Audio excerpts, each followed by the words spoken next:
Hello, everyone. Welcome back to E20 Zone TV. I am joined by Mitchell, and we are going to discuss West Ham 1, Newcastle 1. Mitch, before we get started, what did you make of that yesterday? I tell you what, yesterday was a big tipping point for me in terms of where I stand in a lot of things. Yesterday, it was a must-win. First of all, must win. There's no fucking excuses whatsoever. And obviously, we'll come on to the reasons why, but I'm absolutely disgusted. And probably, even though we didn't lose, that's probably the most angriest I've been at a game this season. Because it's just the same old fucking shit. And there's nothing else. Remember Zen? No, mate, that went out the window yesterday. My two mates were saying to me, "Mate, calm down, honestly, because your chest and out." I went, honestly, I couldn't give a fuck right now. When you got that fucking cunt up front, I was just losing my shit. Oh. I agree, mate. Listen, we're going to get into it, yeah. But before I get started, I want to thank everyone who watched my afterthought last night. I got 40 likes. Thank you very much. I was very true in what I was saying. And I really appreciate the comments and the likes for that.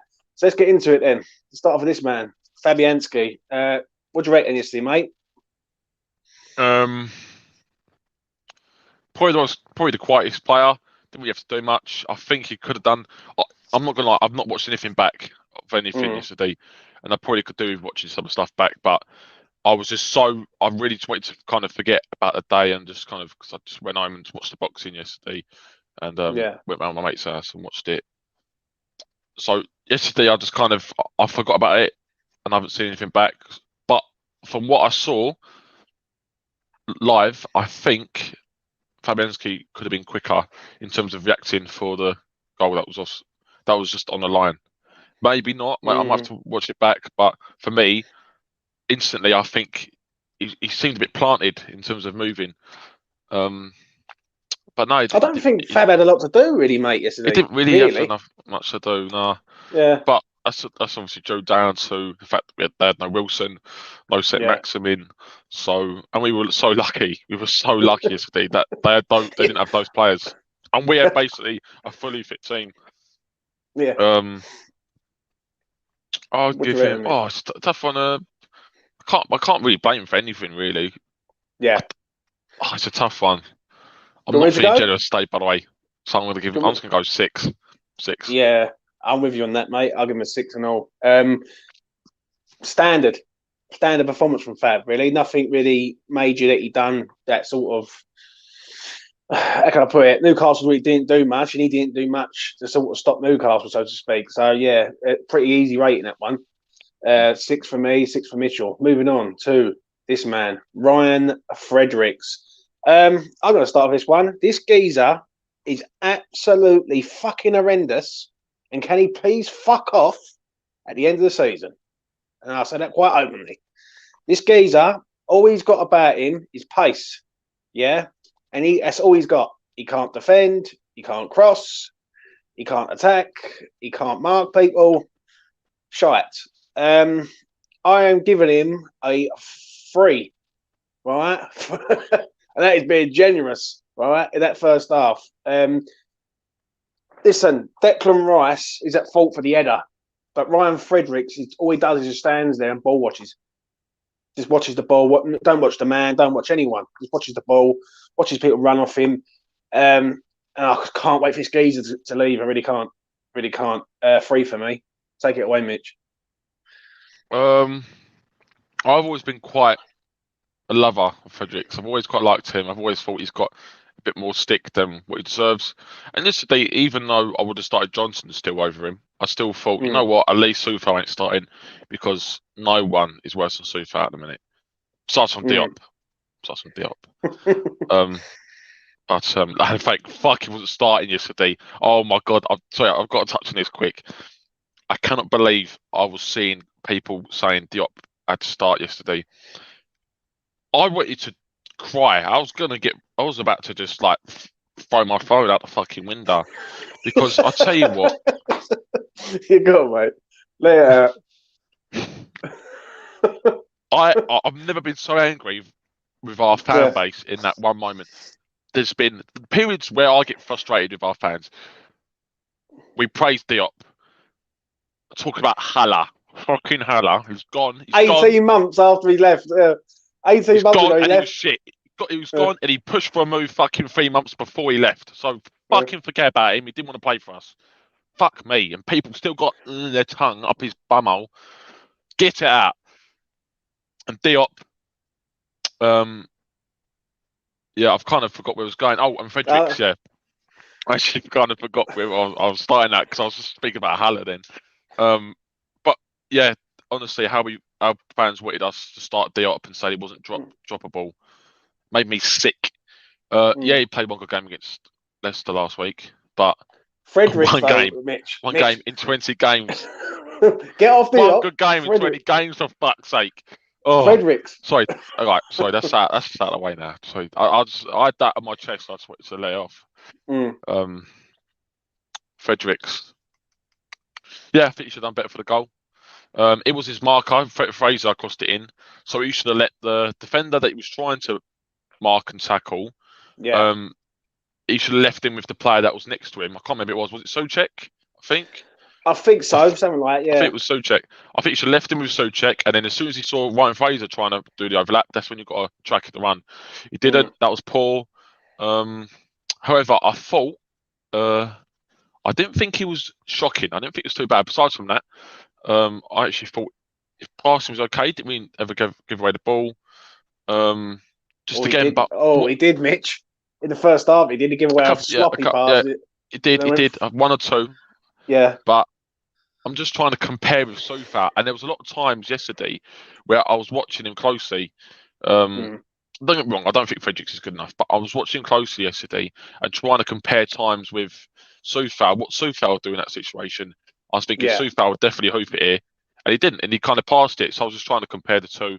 But again, it's just not good enough. And I was watching a Soccer M interview with Declan Rice and Fredericks this morning, funny enough, and they were talking about who asked him, said, "Oh, look, you've got a really good load of fullbacks at the club now. You've got like 6 fullbacks or 5 fullbacks that could play in the club, and it's 6 if you want to include Ashby."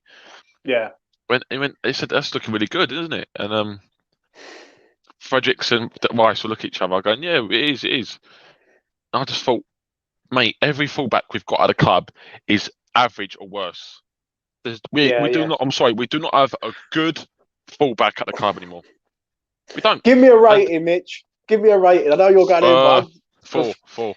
I can't wait to get to Benrama. That's the way. If you're rating like this now, you wait till you see me with Benrama because I'm absolutely fuming with that. So you've gone with a 4, Mitch, yeah? Next man, Adam Cresswell. I've lost the plot, mate. Honestly, I lost the plot. Cresswell. What do you reckon? Slightly better. To be fair, I say it all the time. He cannot cross from open play anymore. It infuriates me that it takes about 20 seconds when he's on the ball to try and whip the ball in. And when he does, it's always blocked. And it happened again time after time yesterday. Yeah. It was a standard performance. He kept it simple with his passes, didn't do any stupid hoof balls that he done last week. Defensively, I thought it was sound, to be fair. I thought he done a good assist for the goal. I must admit, good crossing for the goal. I was about to come say, dead ball situations. He's great. He's great. I'm not going to take that away from him. He's one of the best in the league. And I cannot stand Cresswell, if I'm being honest, but he's one of the best in the league when it comes to dead ball situations. And yet again, that cross was perfect. It was actually perfect. So fair play to him. And it was a good header from Dawson. So I'd give Cresswell 6 or 7. I'm giving him 7. I'm going to go 6. Very high 6, just not a 7. I agree with everything what you just said, 100%. Sometimes he irritates me over Cresswell because he has chances to play balls in. Yes, you're right. Yeah, he had a great chance to play a ball into Benrama. He stalls it, right? Stalls it. And Yes, I remember. Yeah, sorry, I remember that. And I'm looking at him and I'm thinking, just play the ball in, mate. Like, why are you holding it for so long? But yeah, I think it's a very high 6, but just not a 7 for me. It really ain't. So yeah, I agree partly with you on that. Moving on to let's move on to this man, Kirk Zuma. Steady, Mitch. What do you reckon? Again, I thought he started the game very well. Yeah, he started pretty good.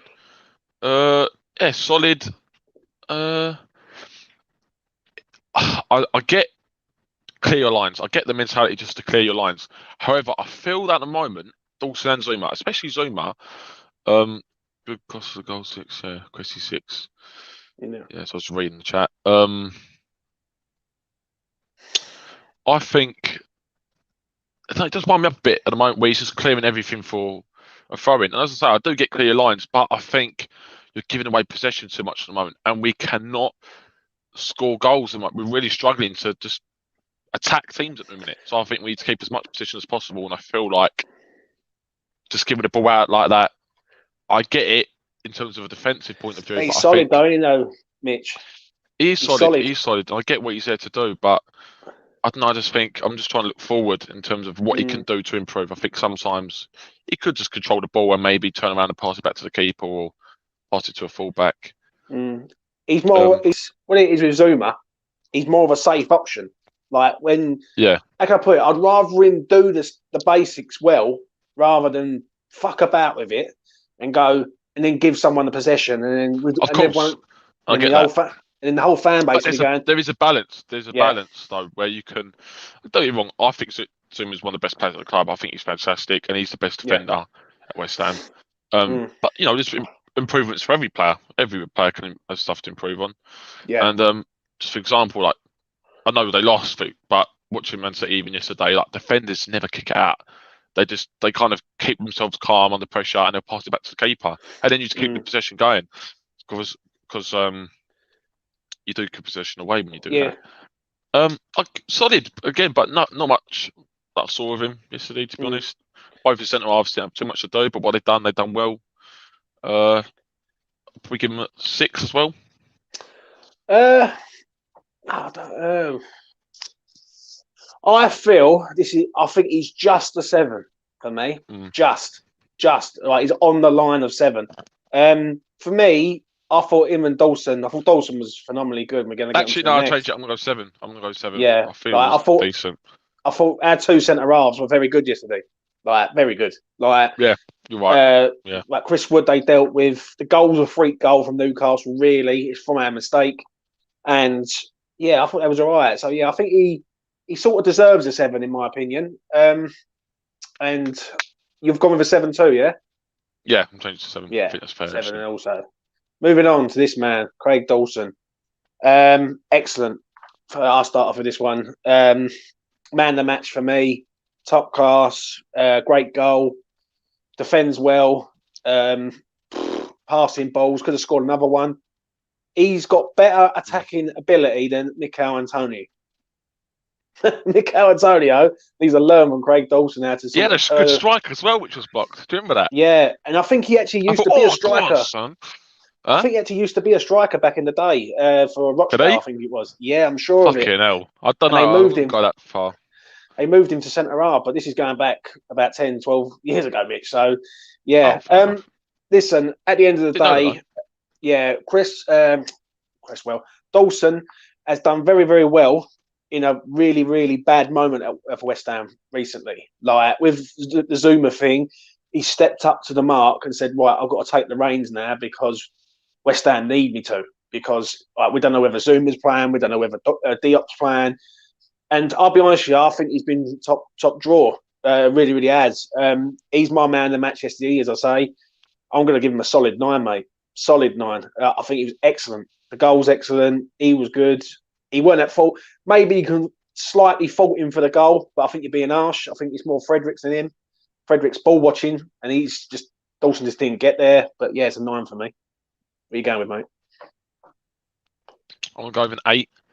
Again, I thought it was very good. I think defensively he was slightly better than Zuma yesterday. And you know what? Fair play to Dawson. He's doing well. You know what? There's nothing more I can say. He's gone through his highs and lows at West Ham. Not being funny. When he's got his new contract at the end of last season, after that he was really bad. Probably his worst period in the West Ham shirt. He's had highs and lows. He has good spells, doesn't he? He has like a good spell, and then he drops off again, and then rises up again. But at the moment, this is a good spell for him. He's playing well, and fair play to him. He's doing his basics right. He's not giving away as many bad passes as what he was a month or two ago, which is really good. He's just kind of keeping it a bit more simple now. And yeah, it was a great header for the goal. I do think he could have done better though. I know you could say it's harsh, but I still think the top centre halves deal with that. I think they kind of. Yeah, I know what you're saying. I understand it, right? I just think that the right back's aware. Yeah, like that's. Like, it was behind Dawson, so he kind of. Yeah, he's in between. It's going over his head, so to speak, and like Fredericks should be covering. But I understand what you're saying there, mate. I understand what you're saying. Before we move on, please hit the like button. It goes a long way. It helps me out, please. That would help. So smash a like on the video. Moving on to this man, Souček. I'm going to leave you till last because I know that you've got a lot to say about Mr. Souček. Bad is the word I'm going to use. Shockingly bad. He got overrun by Joe Linton yesterday. That's an embarrassment to football. Joe Linton's a forward who's been shoehorned into a midfield position. He's a fucking baller. That's what he is, Joe Linton, at the moment. Right, and he's been remade into a midfielder, and he just went straight through Thomas Souček. There's a major problem at West Ham, and I think the problem is our midfield is so weak now. Where I used to call our midfield the dream team. It's fucking far from the dream team now. I'll tell you that now. With Thomas Souček, his passing is poor. His awareness is poor. And when people say he covers a lot of ground, that covers up fucking bollocks. Yeah, right. That covers up a lot of the real issues, which is his awareness, his passing, his attacking like threat. Like he's just weak at the minute. He's just not there, and he's been absolutely terrible, really, in this season. I'm going to say this season. I say he's had probably one good game this season. I think we all know what game that was. That was Watford away, and that was when he was with Noble and no Rice in the team. But other than that, he's been dreadful. I'm going to give him a 4. For me, he gets a 4. I don't know what's gone wrong there. I really don't. Take it away, Mitch. For me, he's the worst player on the pitch yesterday. Completely. I don't know about that, mate.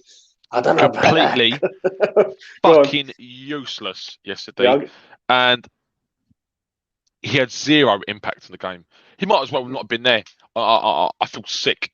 I think I would have done a better job. And I'm not even joking. I think I would have done a better job. 5 completed passes yesterday. It's an embarrassment. And those 5 completed passes, he attempted, I think, 9. So I think he had 54% pass completion rate. And he doesn't even try difficult passes. He's honestly, I'm changing now to sloppy Souček. That's what I'm going to call him. Every time it goes in the air now, in midfield, he don't win headers anymore. I don't know what's going on. He doesn't rise like he used to. He doesn't have that bit of aggression. Joe Linton was winning everything in the air compared to him yesterday. And he's a little bitch. Joe Linton made Souček his little bitch yesterday. And Souček didn't have a fucking clue. Every time he took a touch, he gave it away. His passing was shocking. He'd run up to pressure the goalkeeper, and nothing ever comes of it because then he kicks the ball up, and he's not in midfield to win it back, and there's a massive hole in midfield, and you expect him Rice to do all that work against the 2-man or 3-man midfield yesterday of Newcastle. It was 3-man actually. Yeah, but let me ask you this though, Mitch. Let me ask you this. Yeah, is this Souček's fault here? Or is it the fact that teams have figured this out and we're getting overrun in midfield? I think Souček lacks so much quality. I think it's a bit both, to be fair. I think Souček this season, I don't know I do think, if I'm being fair, I do think he's played a lot of games and maybe slightly exhausted. However, that doesn't excuse basics like misplaced passes all the time. And I understand what you're saying here. And if he was so exhausted, he wouldn't be running up the pitch and pressuring everyone. He'd be saving himself. Yeah, but yet again, I'm just going to play devil's advocate here a little bit, right? But if he's fucking exhausted, why does Moyes keep picking him? Do you know what I mean? Exactly. And to be fair, thinking about it, I don't think he's exhausted. I just think his stamina. He doesn't stop running, and it's not like we're playing midweek games at the moment, left, right, and centre. We're getting decent breaks compared to other teams as well. That have got to play more games at the moment. It's not like we've been playing loads of cup games and Europa League. That's to come. Souček, unfortunately, has become a very bad player this season, and for me, if we could get decent money, at least 30 million for him in the summer, I would say see you later. Or he could sit on the bench and come on as an impact sub. But even then, I'd rather sell him if we could, because I think based off last season, I think we could get decent money for him.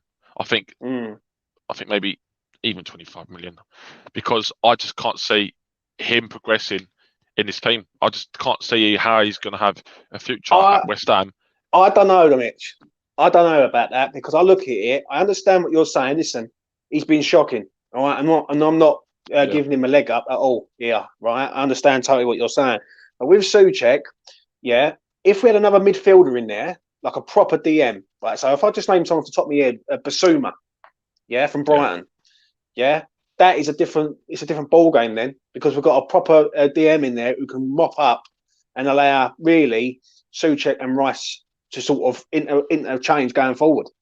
Do you know what I mean? I think the system just doesn't suit West Ham now. I think the system's been massively found out, and that's the reason why Souček gets, because what they do, they know they can't target Rice, because Rice is a world-class footballer.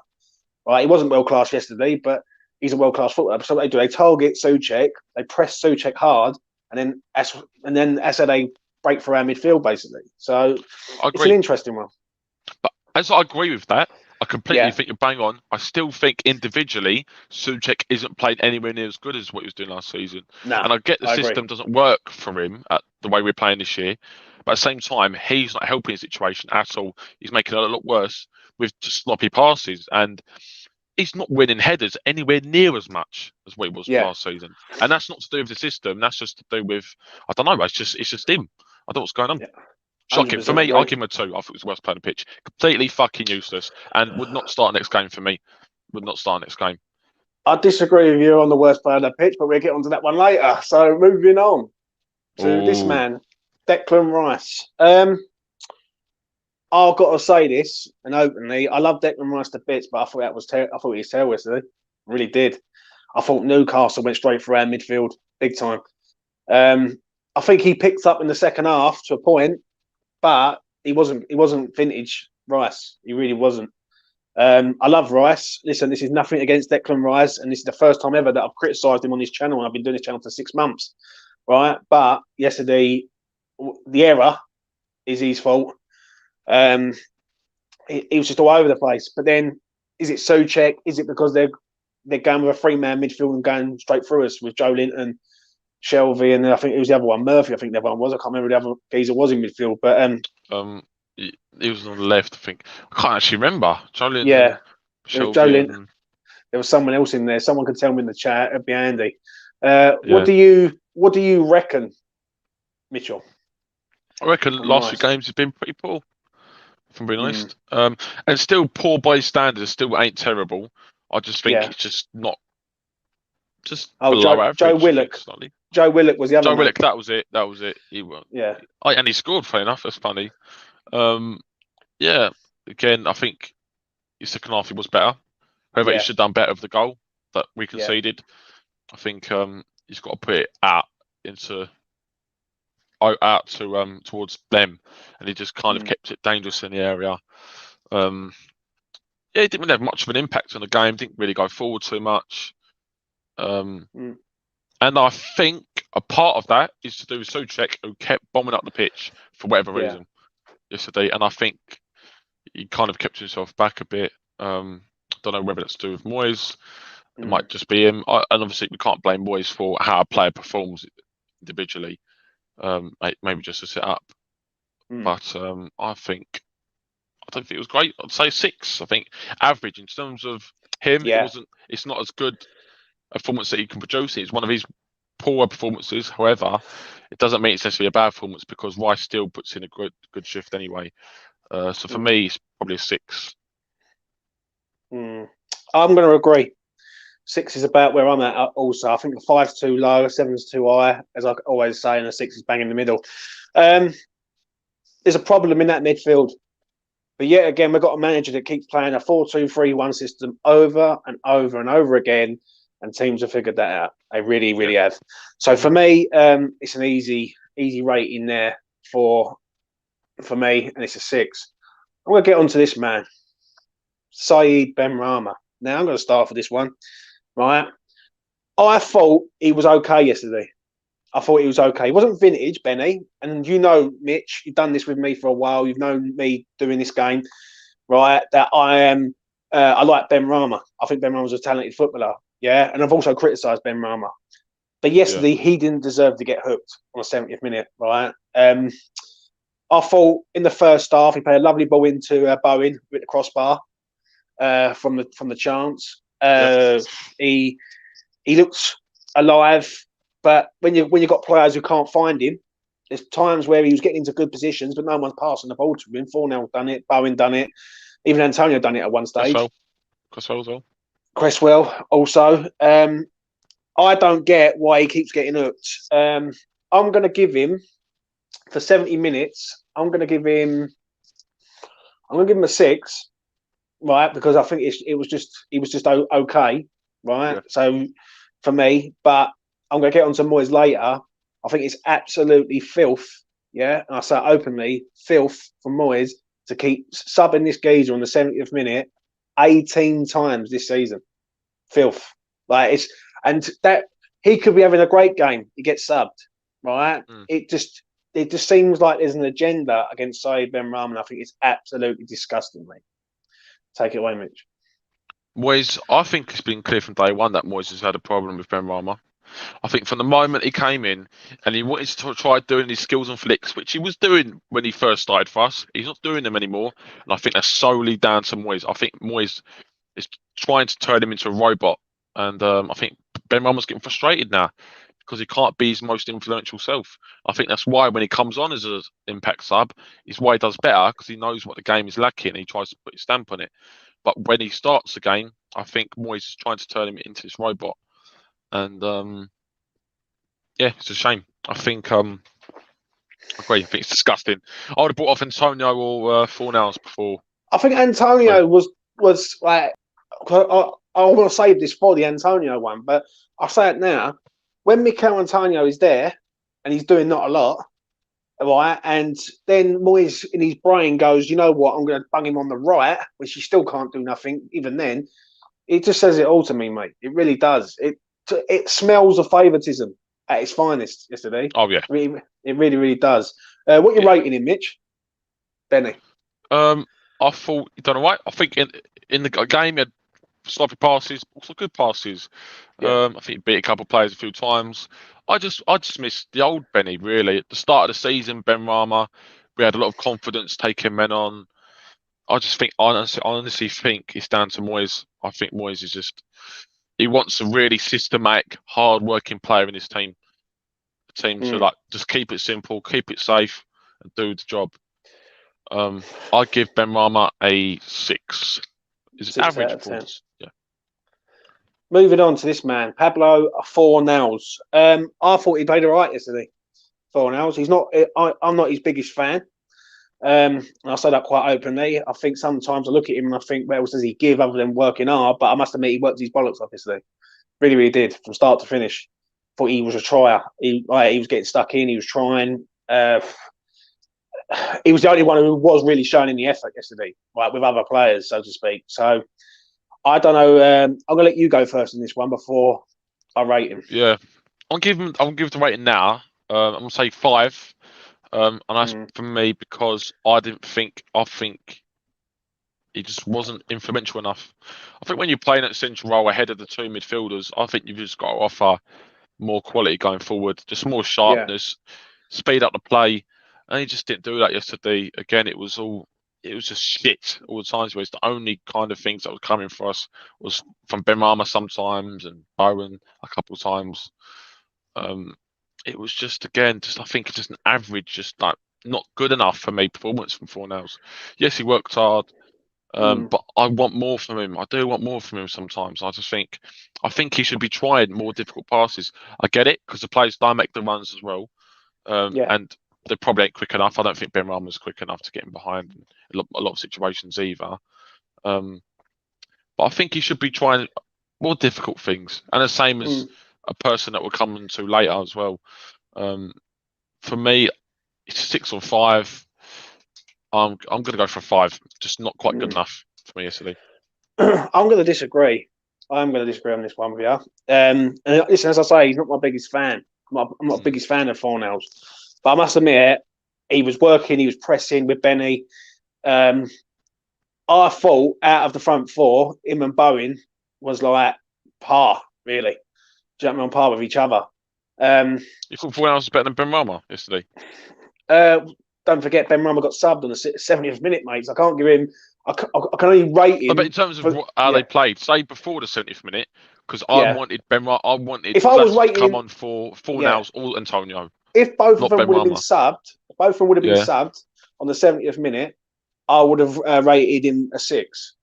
But I think he was a try yesterday, Fornals, and this is coming from me, and I'm not his biggest fan. I'll give him a 7. I thought he done all right. I thought he was a trier, right? And one thing about him, he does try. I'll give him his due. He's not the most productive or whatnot. I thought his passing was a bit iffy yesterday from time to time. I will say that. But he was a trier. So I will give him that. I have to give him that. Do you know what I mean? I'll be lying if I didn't. I think he's maybe better deep. I think he might be better deeper, honestly. And I think even, well, obviously we'll come to this in a bit with Moyes, but I think, because I don't want to see Souček play for a while now, he either needs rest or just time off the squad for him to think things out. So I would actually play Fornals next to Rice next game, maybe, or Lanzini, because I think he plays better deeper. Fornals picking up, just passing it forward, keeping it simple. Because I think on that final bit of quality, the final last bit of quality you need, he just doesn't really have it. He doesn't take shots from outside the box. He doesn't have that spark. I mean, where you're like, oh my god, Fornals is on the ball. But I don't think he's that. I don't think he's that type of player, though, Mitch. That's the only problem with that. He keeps things ticking, doesn't he? Yeah, well, which is why I think he should be deeper, and that's why I've had this argument with Fornals for a long time. Now, I don't think Fornals is like your creative player. Right, he's an industrial player. He's like a little like whippersnapper. He gets in there, nicks the ball, passes it, and moves it on. Right, and he's good at that. Where he was played yesterday doesn't suit him. Yeah. I think he needs to play deeper. Yeah, maybe a 3-man midfield or next to Rice. I agree with you on that. 100%. 100% agree with you on that. Moving on to this man, Mr. Jared Bowen. Hit the crossbar from a good ball from Benny. Good and bad yesterday from Bowen. I thought some things he done was good. Some things he was trying his hardest, right? But he was over trying. Like instead of just getting the ball, do you know what I mean? He was.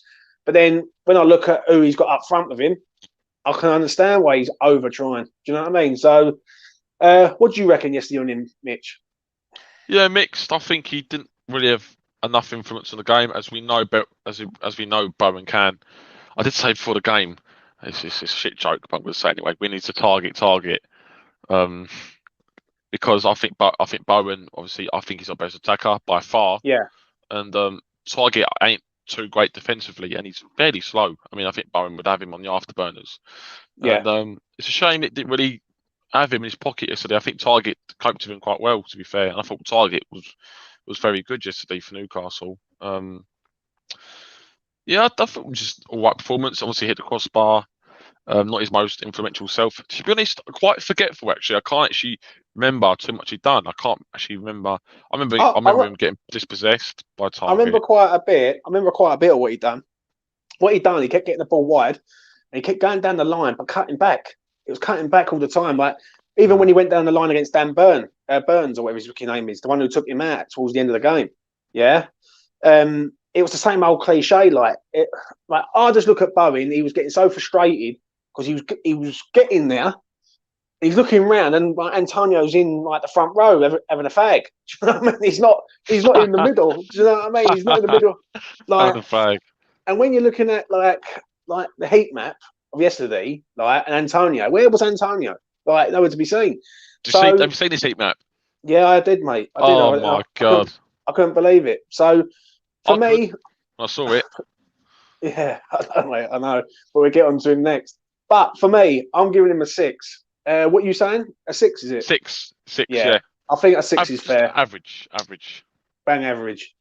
To a man who's not bang average, Mikel Antonio. Listen, I just want to say this quickly before I pass it over to you, Mitch. Yeah? Right. Everything that Mikel Antonio has done at West Ham, I really do appreciate. Yeah? All the goals he scored, the goal at White Hart Lane when Tottenham reopened their new ground, yeah, after their rebuild, that goal will stay with me forever. Yeah, that goal, that 1-0 win. Yeah. Right, and we've got amazing. that over. Right, we've got that over Spurs forever, and that's down to Mikel Antonio scoring the winning goal. But there comes a time when the man just isn't cutting it, yeah, and people have to look at him and go, "You're not cutting it, Mickey, anymore, right? You need to sort yourself out, or you got to sit on the bench like the rest of them." Yeah, because he's no different to any other player that's played for West Ham. Paolo Di Canio used to have to sit on the bench. Paolo Di Canio used to get criticised, right, back in the day, right? What was he couldn't play home or away, was it? Yeah, it was away games, right? Because away games, yeah, because he didn't like to travel on the plane, right? So for me, yeah, Mikel Antonio is not beyond criticism, right? But going into yesterday's game, I thought he was dreadful. I thought it was the same Mikel Antonio.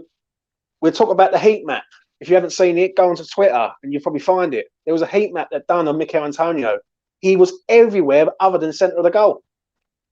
He wasn't even centre of the goal yesterday, and he's our centre forward. I'm going to pass it over to you for rating, and I'm going to leave my ratings all last. Take it away.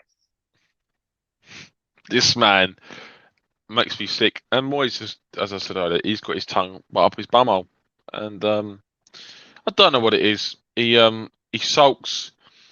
He's got a massive ego, I think. And see his interview midweek when he said about, Bowen's, everything's dropping to Bowen. And I thought, you cheeky cunt. Everything's dropping to Bowen because he's working for everything. And he's coming short for the stuff. And he's putting pressure on defences and goalkeepers when you just stand there. I've got to ask you this, right? With your 2.2 on your bleep test. I've got to ask you this. Because this is going to crack me up. This is what I'm about to say, right? But what was your thoughts when he done all that good work in the second half, right? He's running with the ball, he cuts inside, and he spoons it into the tsunami. Actually, I've got. I need to watch the game back because you can see my reaction to that in the crowd behind when he shoots, and I need to find it because I've been told that you can see my reaction to it. But I know what my reaction was because I was going. Go on, then. So anyway, I've just gone absolutely mental. I've walked out into the steps because I'd sit just on the edge of the row. I've just gone to the steps, run to the front. I've just gone absolutely mental at him because it's just Antonio written all over. I tell you what, it's due to ego. It's due to the fact that he wants the goals for himself, and I think sometimes he plays for himself, and especially recently this season, like a lot of times he's played for himself. He had a good start, and he thought, "Oh my God, I'm doing really well," and he misses that. He misses that enjoyment of everyone looking at him and going, "Oh my God, Antonio's doing well at West Ham. Boy, he's fucking not now." And he's there like, "Oh, what do I do?" What made me laugh, Mitch? I was trying to cut him, right? But he said, "Oh, I'm going to compete for the Golden Boot." I know. Fuck me, mate. He's embarrassing. He's got more chance of competing for the Golden Gloves than he has for the Golden Boot, mate. Trust me. Absolute shocking. Yeah. And talking about Golden Glove, why does he still take the fucking throw-ins? We done it yesterday. Me and my mate just like hugged each other and just started like crying each other's arms. Yeah. Just getting all emotional. Because I don't get these long throw-ins. And you know what? It's down to Moyes as well. Moyes could tell Antonio, don't take long throw-in. Don't take long throw-in. Leave it to Johnson. But it's common sense though, Mitch. Listen, it's common sense, right? You got a centre forward at West Ham United, right? I don't see Harry Kane or fucking Ronaldo doing long throws. Do you know what I mean? Or someone. Do you know what I mean? I just drifting wide as well. I don't see people like. And he can't do the long throw anymore, can he? That's the thing. I don't see Dominic Calvert-Lewin. I use him as an example, or Richarlison at Everton. I don't see them going over and going, "You know what, lads? Get in the box. I'm going to throw the ball into you." I just don't see it. I know. Do you know what I mean? And his long throws are pretty shit now as well. They're all shit. Like nothing comes of them. You want your centre forward in the box, don't you? Mate, it really makes no sense. I tell you what, a lot of times it's because he's on the wing ready to start with, so he thinks, fuck it, I might as well just take a long throw in. And that's obviously one of the main problems with Antonio, why he just drifts off to the wing. I'm sick of the man. I'm sick of him. I know what you're saying. However, in the first half an hour, I actually think he didn't do too bad. I actually was saying, you know what, he's actually started the game all right. I disagree on that, because I've seen that on everywhere, Go back to the game, right? And I say it to everyone in the chat right now. Yeah. The first 10 minutes, we didn't even get out of our own fucking half. I know, but when we did on a couple of occasions, I think Antonio carried the ball quite well and he kept it simple. He didn't really give the ball away. And look, it wasn't good, but it was better than what it was doing in previous games. And then he just went back to his previous shit old self. Do you know what though, Mitch? Do you know what? I know we're having a bit of a debate on this one, which is brilliant. I love it. Yeah, but there comes a time when you've got two centre halves like Shah and Dan Burn there. Every single time that man is up against two solid centre halves, he does nothing. He's completely bullied out of the game. Dan Burn absolutely bullied him yesterday. Like really bullied him bad. Like this massive man, 6'7", Dan Burn. Like, Antonio's turned into what I was saying about him months ago. Yeah, he's just a useless 5'11" bouncer now. That's it. That's it for you. And he will be bouncing next season. He will be bouncing at Brentwood on the doors of Sugar Up. 100%, mate. He's probably the DJ doing spinning the discs. Do you know what I mean? Probably do a better job at that. Probably do a better job at that. I'll give him a 3. Yeah, I'm with you, mate. Yeah. Not bad as Souček for me personally, because Souček. This is why I'm saying it wasn't as bad as Souček, because Souček had not a single positive in the game. He didn't do anything good whatsoever. And games where sometimes I think Souček, as bad as he is in the game, he does one or two decent tackles or passes. Yesterday, I didn't see him do a single. Yeah, I know, but you know what? I must admit, you said a 3, right? I thought about it. I can't give him a 3. I can't. I just can't do it. I just can't. I'll be doing it for gritted teeth. I'll give him a 2 for the second half. I'll give him a 4 for the first half, because I thought the first half he done all right. I'm giving him so you're saying a 3. I'm going to say a 2. Yeah. The only reason why I say that is when he does one good thing, one bad thing. Like he even kicked the ball with his wrong foot and it goes out for a corner, for a goal kick. And I'm looking at him and I'm thinking, it's like Benny Hill, isn't it? Do you know what I mean? It's like Dumb and Dumber. Like I just don't get the geezer. I don't. Yeah. Is he tired? Yeah. People keep using that excuse. Oh, he's knackered. He's knackered. Really? What? He can't pass a ball like 5 yards. Like, and he's still. It's over that. This is what winds up at people. And I think we try to defend players when we're producing shocking performances. Like, it really winds me up. And like, I get we're 5th or 6th. Oh, we're 5th or 6th. We're still in Europa League spot. Oh, fuck off. I've got to laugh. Listen, I've got to laugh because before I move on, right, I've had debates on Facebook. Someone said to me today, you're clueless. We're in the last 16 of the Europa League. We're in the FA Cup and we're still 5th. I said, yeah, but we haven't got a striker at this club, right? And when I get to Moyes, I'll explain why. Yeah. Also, we've only got one left back at this club. So if Cresswell goes down, what are we going to do? But fucking Diop at left back. So I've seen people saying Johnson should start left back. They're saying, well, left wing back. And I tell you what, Johnson cannot play on the left. Every time he's played there this season, he's really struggled. He's played much better on the right. Yeah, he's not a left back, mate. He's not a left back. He's much better as a right back. Yeah. Antonio, not good enough, mate. And I cannot wait for us to get a new striker, and for Moyes to come out and have the cheek to say that there's not a single striker better than him. I bet I can't wait. There's most of the Championship strikers will do a better job than him now. And why we couldn't have got Origi for £10 million makes me sick. Makes me sick. 100% agree, mate. Moving on to the subs. Let's start off with Ben Johnson. He comes on at half time. Give me a rating, Mitch. I think he should have started the game. Simple as. Mm. However, I didn't think he played that great, if I'm being honest. I think he was a bit sloppy. Struggled to have any impact going forward. He tried like dribbling past players, but they were marking him closely. And I think he struggled, if I'm being honest. I think it would be much better if he started the game, so he could have grown into the game, if anything.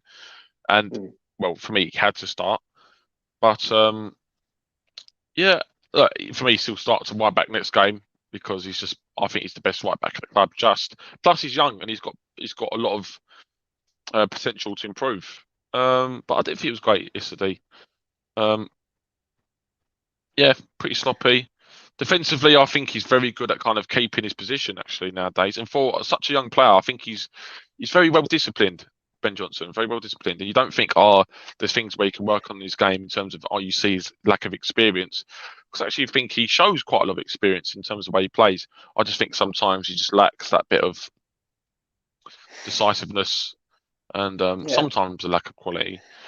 But yeah, not quite good enough for me yesterday. It's a 4 or 5.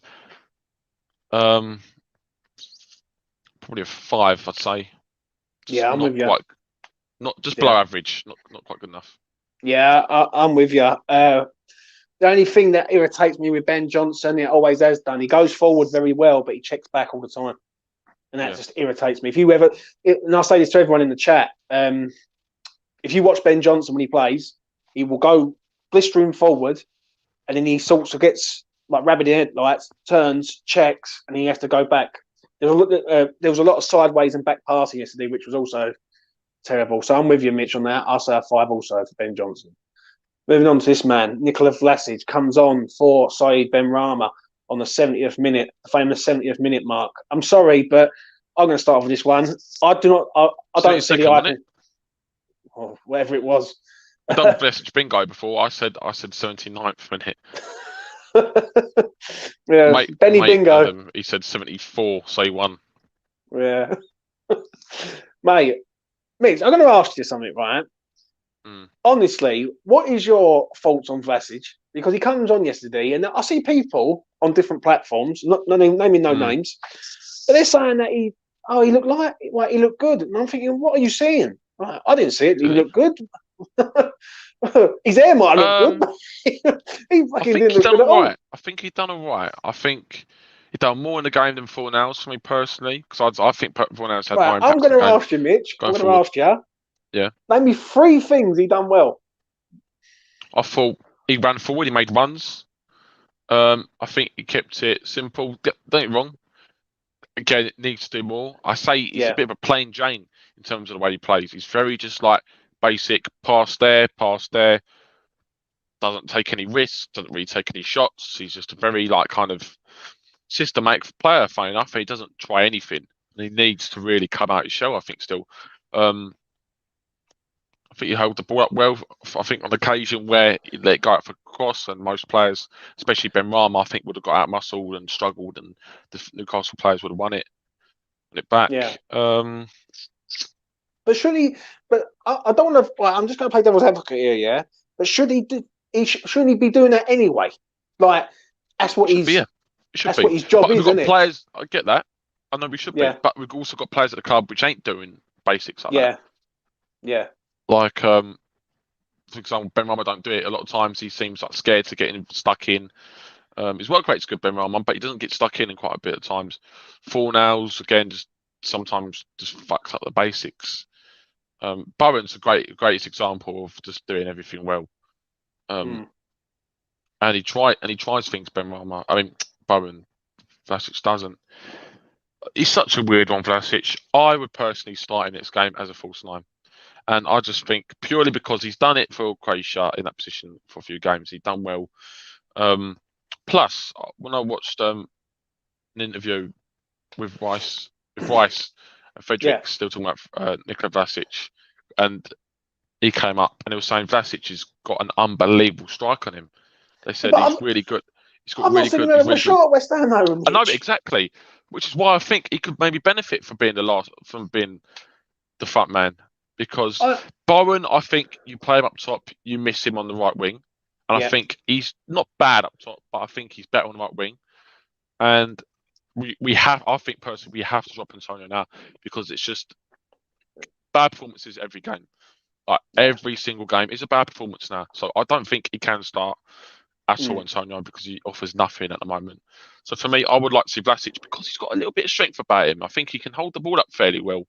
So what are you And rating him, Mitch? apparently he's got a good strike on him, and I'd like to see that. Uh,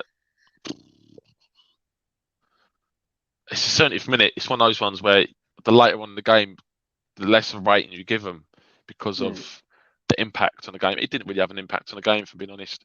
Done a few good things, but that, for me, he didn't have enough time. I would have brought him on earlier for 4-0s, or actually no, I would have brought him on for Souček. That's what I would have done. I would put 4-0s deeper because we just were struggling to attack, and Souček had no impact on the game whatsoever. So I would have 4-0s deeper and brought Vlasic on. I'm going to give Vlasic a 5. Yeah, 5. I'm gonna agree with that. For the time he come on, he gets a standard 5. He's okay, but it's just like for me, like there's just no spark with him. Like he does. Like the problem is with Vlasic. Before I move on, is that he does something good, and everyone's like raving about it for ages. Yeah, but he's not consistent. Like but then saying that, like when you got Antonio not moving about, he's on the wing. It just seemed like they was all over the place yesterday. But this is not the first time that I've said Nikola Vlasic has been okay. Like for £33.5 million total package, he should be doing a lot more than just okay.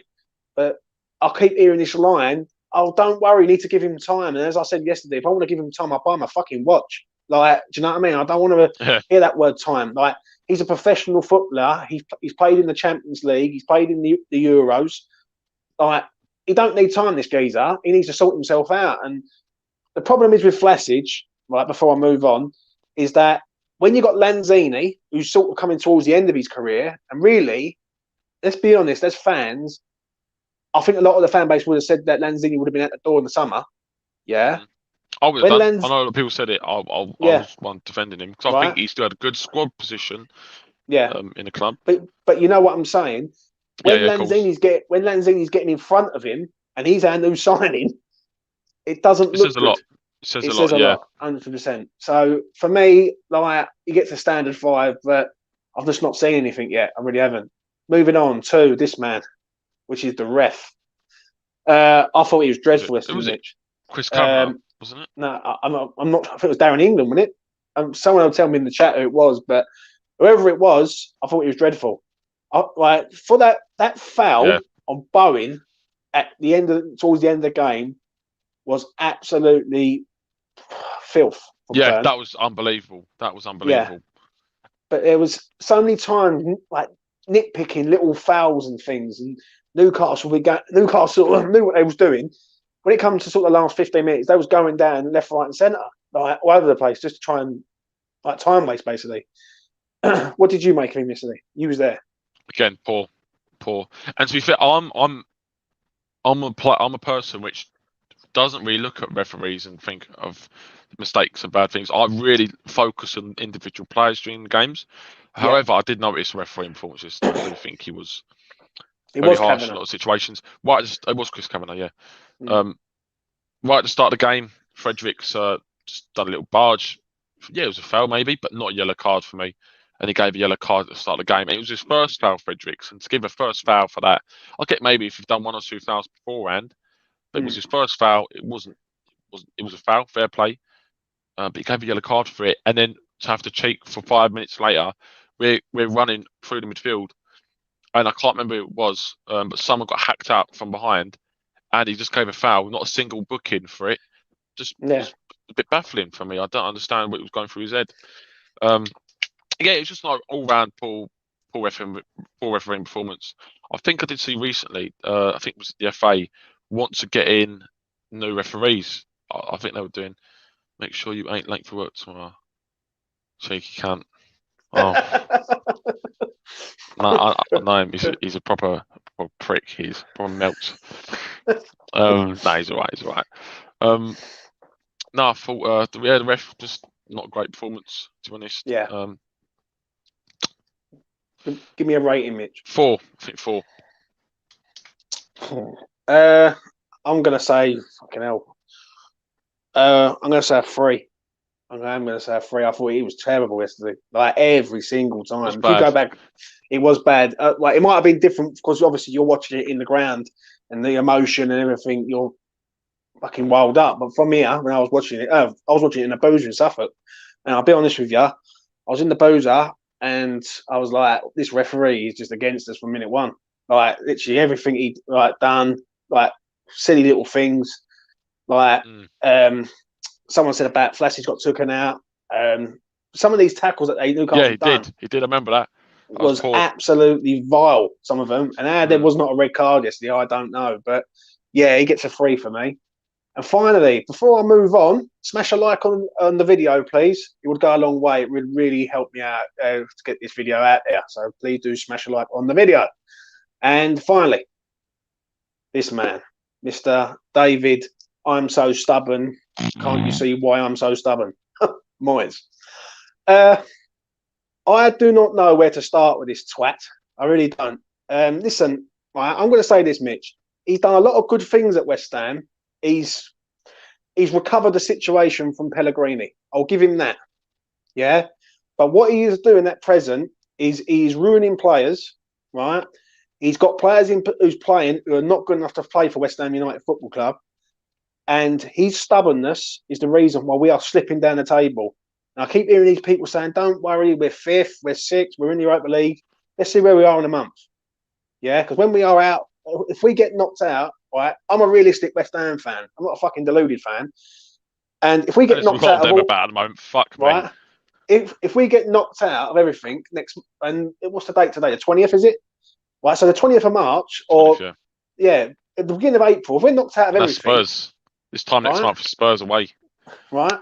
If we get knocked out of everything, yeah, what are you going to say? Oh, don't worry, we've had a good season.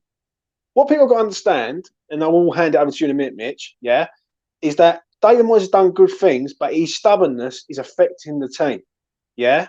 And the way he has treated Syed Benrama, and I'm so fucking glad that Benrama sort of had enough. Like, his words, what he said, like, every time I think it was, he said, the words every time.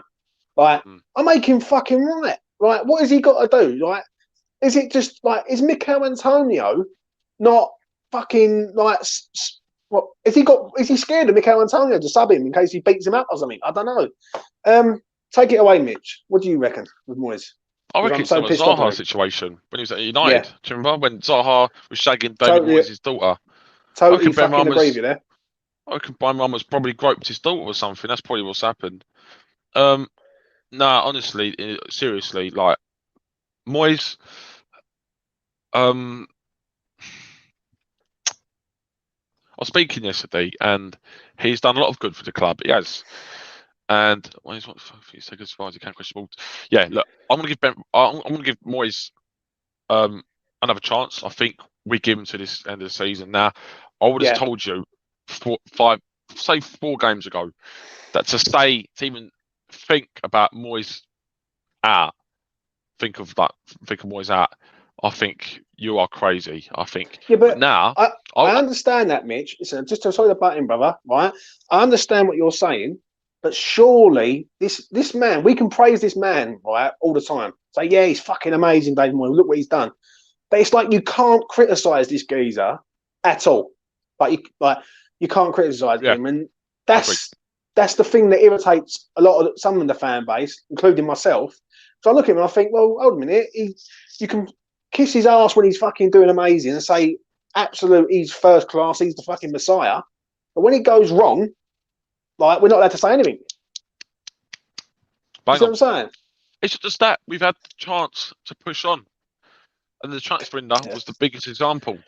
And the people that want to say and blame it on the board, whether you like it or not, Moyes has, whether you believe it was the board or what, I personally think most of it was to blame on Moyes.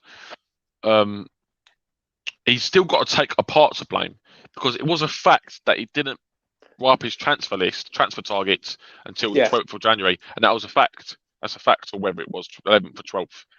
And that was down to his stubbornness, because he's come out and said that there's no one better than Antonio. So whether you think it's due to the board or what, he said himself that there's no one better out there than the players we've got, and we want to get players in that are better. And apparently, Coletta Carr isn't better than that fucking dickhead Diop. Yeah, I listen. Moyes, Listen, I agree with what you're saying, right? You might not have seen this because obviously you haven't watched the game back. But you know that chance that Antonio had where he done the running and he spooned it into the ground? He went over to right? Moyes, didn't he? Like the camera went to Moyes and Moyes looked at him and just went, and then looked up into the heavens, right? Now I know that Moyes is a very religious man. That's what I've heard, and I've sort of found that out. Yeah, so can he start praying about Mikel Antonio learning how to shoot, because that would help the situation massively. Do you know what I mean? Terrible Mitch. Like, what can we say about David Moyes? Right, I'm going to say this calmly because I want to go through a couple of things. Right, first of all, right, the main thing that I want to go through. Number one, why is Ryan Fredericks playing when we all know as fans on Friday night Saint-Maximin isn't playing? I knew on Friday night they weren't playing. Yeah, because I done an afterthought on this channel on Thursday. Someone messaged me and said, James, I don't think he's playing Saint-Maximin, right? And then it topped up on Friday. I got it sort of come out that he's out for about 3 weeks to a month, right? Now, to me, that's stubbornness right there. Because, right, tell me what you think of this, Mitch. Yeah, is it because they'd worked all week with Fredericks that they didn't want to change it at the last minute? I think maybe. I think Moyes is just clueless, I'm being honest. Yeah. I think he might have favouritism, actually. He's got it with Antonio. He's got it against Benrama. I don't know. I think Moyes hates the youth. And I've said it, and I keep thinking he's got something against the youth. He just doesn't want to try out fucking players in the cup games, and he doesn't want to play Mitch? Johnson. Mitch, was it you who told me about Defoe? Yeah. Was it you? Yes, right. Yeah, you said Defoe said that. Was it when he was at Sunderland? Was it or? It was at Sunderland. He said he was at Sunderland. He was really scared to try out the youth players, and it was great with the first team senior players, but he just wasn't with the youth. And the only time I've seen him integrate the youth was in the Europa League game. And I thought, oh my God, this is not like David Moyes to be playing all his youth players. And a lot of them played so well in that game against the Dinamo Zagreb. That was a decent side, and they'd done well against them. Longello and Ashby, for me, were the two best players, and we've not heard or seen a sniff.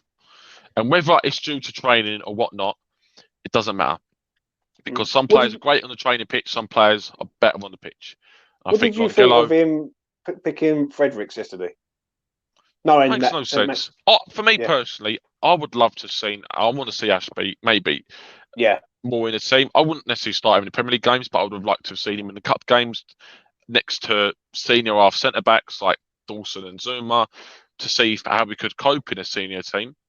I think his crossing ability Ashby is superb, but yesterday I would have started Johnson, because I think Johnson is. I think he's probably just about our best right back, if I'm being honest. Yeah, he's better than Fredericks, isn't he? He's completely lost his head, Soufal. Yeah. I tell you what scares me, if he didn't have his knock yesterday, I think Soufal still would have started. And I think because his favouritism, and he likes a system player and a player that works hard, and that's it. That's all he likes, Moyes. He doesn't really like these fair players like Benrama, because he says you can go fuck yourself. I want you to work hard. I want you to do what I want you to do, and that's all down to stubborn from Moyes. Moyes has really got to either wake the fuck up, because we can all see it. All our fans that have common sense and don't lick Moyes' arse, and our realistic fans like me and you, we know what he's got to do. We knew that he had to sign players in transfer window. I still think he should sign Diego Costa as a backup striker, or as a plan B, or even to have a slight impact in the team, which he possibly could have, but we don't know, because we don't have a single fucking backup striker. We've only got to look at Newcastle yesterday, Mitch, ain't you? Let's be honest. Look at Newcastle yesterday. They look fresh. They did. And they didn't have Saint-Maximin. They didn't have Trippier. What's it all about? I know, mate. I know. Listen, we could sort of go on this all night. Really could. And I understand it totally. Like, it frustrates me with Moyes, because I look at him. He's built something up with West Ham, and he's so close to being like the villain of the piece here, right? Because if it goes wrong, do you know what I mean? Like, to me, like, these last sort of 3-4 months are going to be tough unless we do something amazing in the Europa League or the FA Cup. In the Premier League, I think we're going to see games like this, like inconsistency. Let me ask you, Mitch, because obviously this is quite a good discussion about Moyes. But what did you think of the substitute when the ball come up? Did you know it was Benrama straight away? Yeah, we saw 22 come up. Me and mates saying Antonio's got to be Antonio in it. I said maybe Fornals, but I said Antonio for me. I would do I would take off Antonio. Or Souček would make sense. Be a bit of, be a bit different, Moyes. Instead of your usual fucking substitution, Benrama every time. I would have bought off Antonio. Yeah, probably in hindsight, Antonio or Souček. And as soon as I was looking at the board, I thought, come on. Big number, whether Antonio is 10 or 9, fuck's sake. 9. No. Yeah. Number 9, yeah. 22 popped up. I mean, I felt sick. And all the groans around me. Oh. We all know it. We all fucking know it. And it's Moyes seems blind. And let me ask you, Mitch, because you just said something there. That's why it's fresh in my head. What did the people say around you? Everyone, like, who's on the ground? One bloke behind me, it was quite funny the whole game. Even though I was fuming as well, he was saying some couple funny things. And he went, I remember his one distinctively, he just went, for fuck's sake, Moyes, that was the wrong one, he went. And that's the one I remember mostly. Mainly it was just groans like myself, for fuck's sake, just, you can't Moyes. Yeah, someone said you can't Moyes as well. Yeah, he was getting a lot of stick actually from the fans around me because I was sitting. I'm in a stand-up area where we're all quite vocal, and everyone was saying cunting off Moyes, which he fully deserved yesterday. It's not just the players that are playing. It's just not the substitutions. It's the setup. It's the way we're playing. We're getting sussed out. He's not changing the formation. He's not changing the way we play. We keep going down the wings and crossing it in to no one. We can't cross the ball in from open play anymore for some reason. Our players can't cross the ball for whatever fucking reason. Our fullbacks have gone to shit. Don't get me wrong, Cresswell can still whip a ball in from a dead ball situation, but that's it. We're so boring to watch an attack. We're so fucking boring. Is it boring though, Mitch? Or is it that we've been massively sussed out and teams know how to play against West Ham now? It's a bit of both, but it's not just that. It's the fact that there's no individual spark really in the team. All the players are playing to the way Moyes wants. It's all down to a system. It's all go down the wing. There's no individual kind of play. There's no individual players going, let's go, let's change the game. In fact, the whole 90 minutes, all the players that start the game, they play that way till the 90 minutes. There's no players going, all right, let's try something different here. There's no players going up to each other in the halfway line, having a chat, saying, let's try this, let's try that. It's all just the same old shit, going down the wing, trying crosses or cutbacks. It's just not working. I keep saying every game, we need to go through the middle more and try link up 1-2 passes in the middle and having shots maybe from range or playing players in behind instead of just doing this bollocks. I agree, mate. Moyes has got it so wrong. And I did say yesterday, yesterday was a turning point for me with Moyes. I think I would personally give him to the end of the season. I would evaluate how he's done. He's got us to a fantastic position. However, he's done it at Everton and Man United. He struggles at this kind of 6th, 7th mark where he's never pushed on to Champions League. And he had good years at Everton. He was very good at Everton, but he never pushed him to the next level. And I think sometimes that is his biggest downfall because the way he wants to play it's just not good enough. It's just not good enough. It gets us to a good point. It's too stubborn. It's too stubborn. It's too stubborn. For me personally, this is what I was saying yesterday. I would evaluate the end of the season. Oh shit, sorry. I would, the only way. This is what I think we have to have guaranteed. We have to finish in at least Europa Conference. Yeah. For this season. Get to the FA Cup final at least, or Europa League final. I don't think we necessarily have to win anything. I think as long as we get to a final with Viva and we finish in the top 10 or say top 8, then I'm happy. Because the start of the season, we would have expected that at least. I understand that. Yeah, I understand what you're saying. However, I would still evaluate personally. I think if the performances have been really bad, and there's a lot of this bad morale around the club with certain players like Benrama, for example, and it is getting worse. Obviously, Benrama came out and said something to Moyes. Yeah, but I don't blame Benrama that though, Mitch.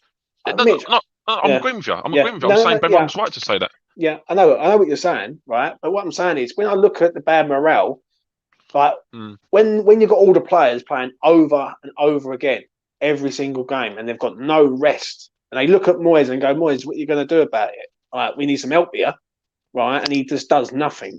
But listen, I've heard everything you've said. I'll make you 1,000% right. You're bang on the money with everything you said. Yeah. If West Ham was to get to a semi-final of the FA Cup, semi-final of the Europa League, I would be happy. I'd say, you know what? Yeah, fair enough. Can I see that at present? Not a chance. I reckon we'd be lucky if we get through the first round of the last 16 against the Europa League team. I think because we play so static at the minute. The only thing that someone said yesterday, and I make them 100% right when they said on my afterthought, was that it's going to be an unknown game for the team who plays us. Yeah, because we're an unknown team, so to speak. So we could catch these teams unawares, right? But if I'm being truthfully honest, it's the same with us because we've never played in the Europa League. Yeah, 100% agree.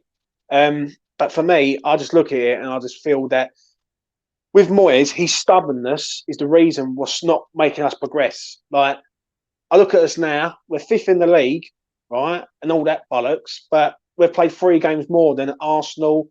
2 games more than Wolves, 3 games more than Spurs, and we've played little games with how results have gone through us recently. This weekend has been the first weekend in a couple of months where all the results have gone against us. I will be honest, yeah, and I'll say it openly right now.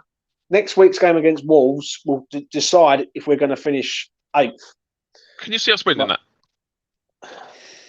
Not a chance, mate. Not in a minute. I think a draw or loss. Because I know what's going to happen. I know what's going to happen, Mitch. He's going to basically make Benrama a scapegoat straight away. And listen, people can say about James, you've got this thing with Benrama. He's a fucking good footballer. Do you know what I mean? Like, he's decent, and I think maybe in a different team or under different management, I think he would be unleashed. I think he would be free. I think he would be trying more tricks and stuff, and he would be playing. I just feel like he's on a leash. I don't. I think he's just on a fucking. He's just being held by Moyes, and Moyes is telling him exactly what to do. Yeah, and he's sticking to it. I agree. I really do agree on that.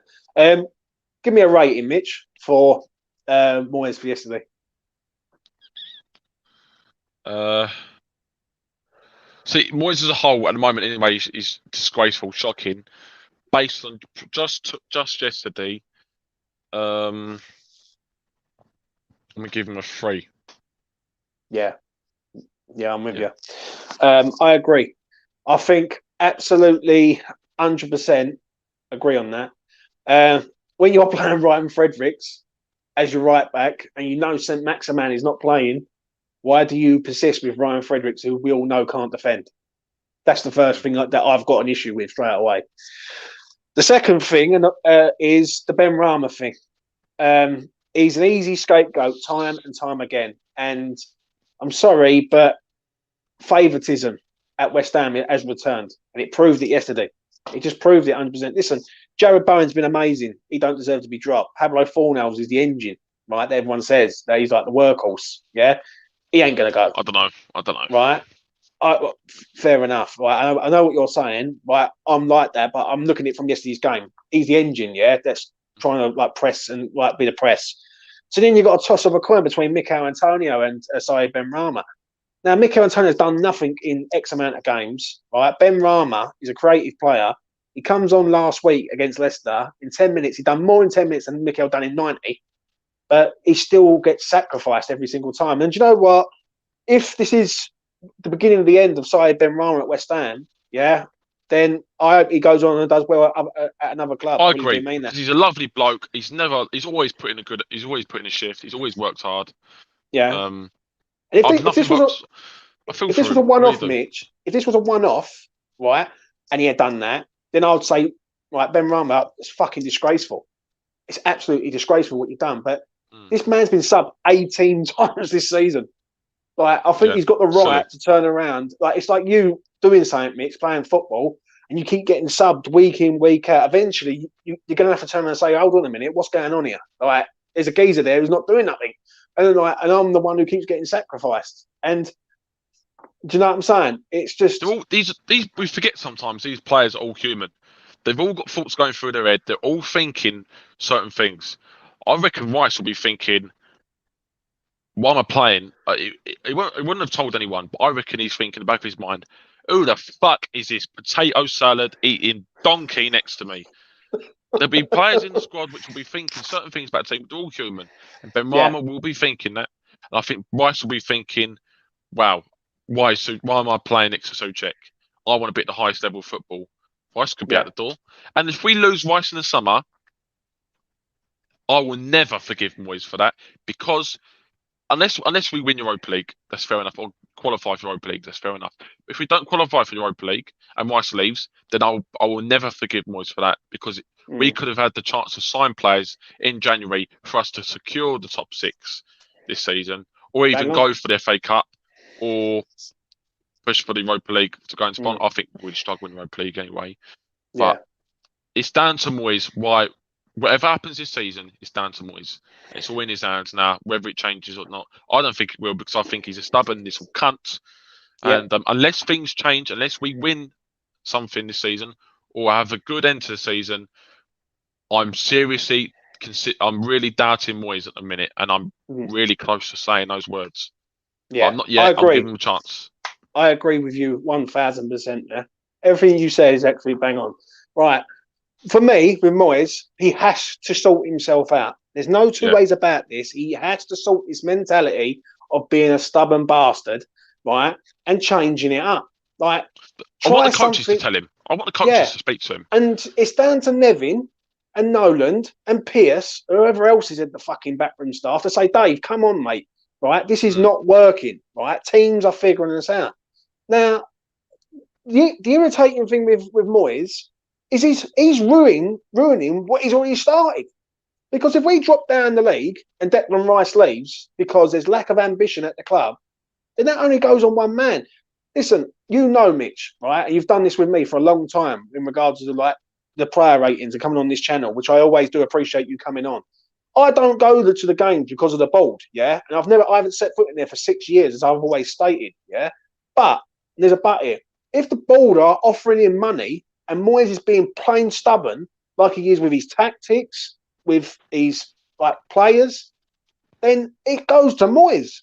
You can't blame the board there. I'm not going to sit there and go the board this, the board that. When let's be honest, if the board had said to him, Dave, I'm giving you a budget here of whatever, and like you just said, he drafted up a list on the 12th of January. That's not exactly fucking proactive, is it? Do you know what I'm saying? So, And Villa signed, didn't they, by that time? And Coutinho, they made, well, not Coutinho actually, they made big signings before then. 100% agree, mate. 100% agree. And we were just sitting there twiddling our thumbs. And out of all the clubs in the league, we was one of the clubs that needed transfers the most, Yeah.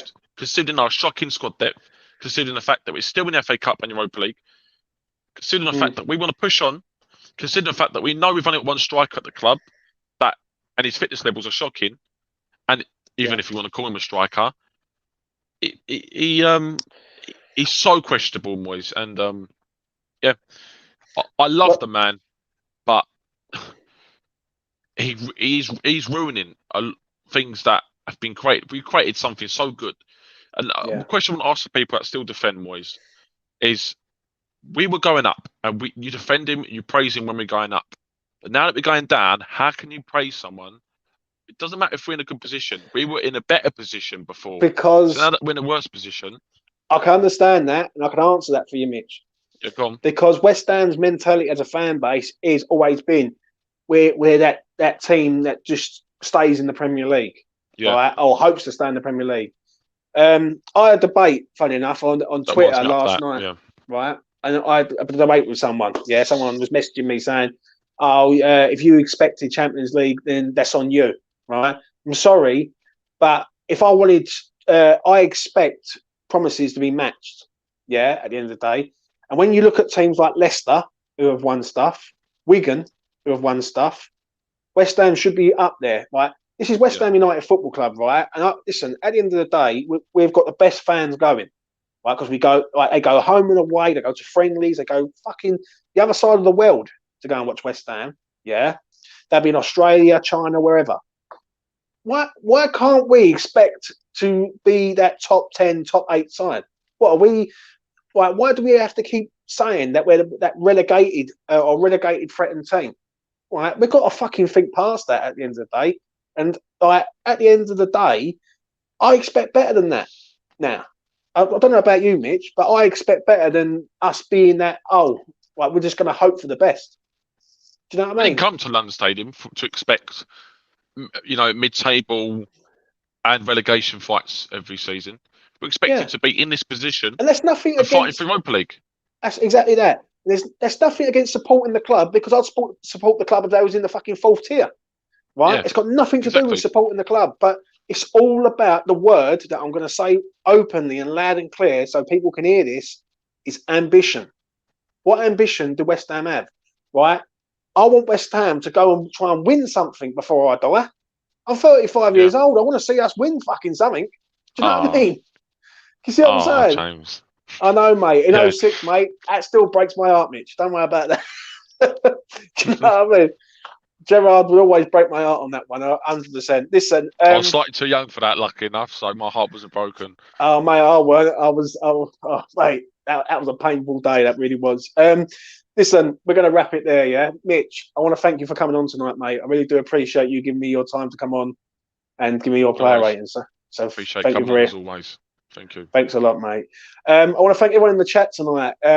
Very, very good show tonight. I've loved all the comments. People have been like, Moyes in, Moyes out. Some people have said that it's time he's ruining his reputation at West Ham at present. He's got to sort himself out, I'm afraid. But listen, my final thought on this, is basically next week is a massive, massive game. Oh, huge. Massive game. Huge. And West Ham need to perform next week against Wolves. Because if Wolves turn up and do us, which is not at the realms of possibility at the minute, then we are sliding down that league. And this season will end up being just filter out into nothing, basically. And I don't want to see that from West Ham. Right? I want us to do well all the time. Do you know what I'm saying? I think Moyes has got to change the system. I think he's got to do something. He's got to freshen it up. If it means going 3 at the back with wing backs and just trying something else, right? Because what he's trying, I agree. Teams are figuring us out, Mitch, ain't they? Let's be honest. And we're so easy to play against at the minute. And listen, I see a stat earlier. We're unbeaten in 4 games. Yeah, wonderful, right? But it's again against teams of all weekend. Leicester, poor Leicester. Yeah. What was it? A shitty Watford. Did we beat Watford? Yeah, Watford. Norwich, Watford. Norwich, Watford, and a weakened Norwich, a shocking Norwich, probably the worst team in the league.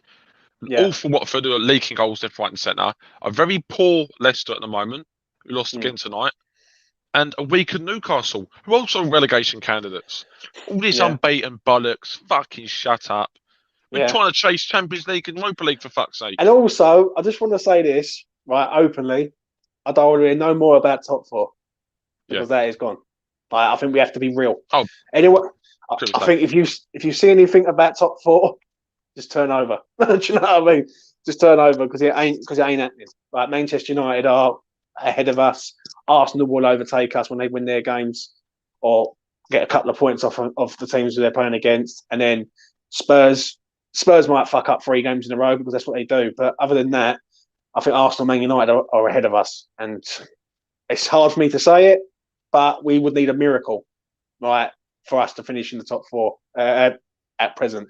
Top 6, it's not out the realms of possibility, but I think it's a fucking push. It's even less a push. So I think it's either going to be 7th or 8th. I think we're either going to slide into 8th or we might nick the 7th spot. So yeah.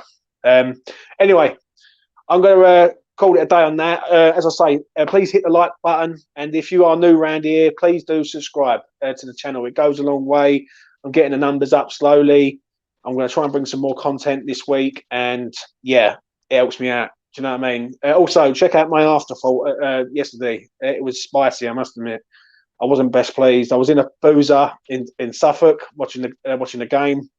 And I literally stood up at the 70th minute mark and said, "What the fuck is Moyes doing in front of all the people in the pub?" So that wasn't too good either. But we moved anyway. Much love. All the best. Enjoy your Sunday. New week ahead. Roll on Wolves. Bye for now. Latest.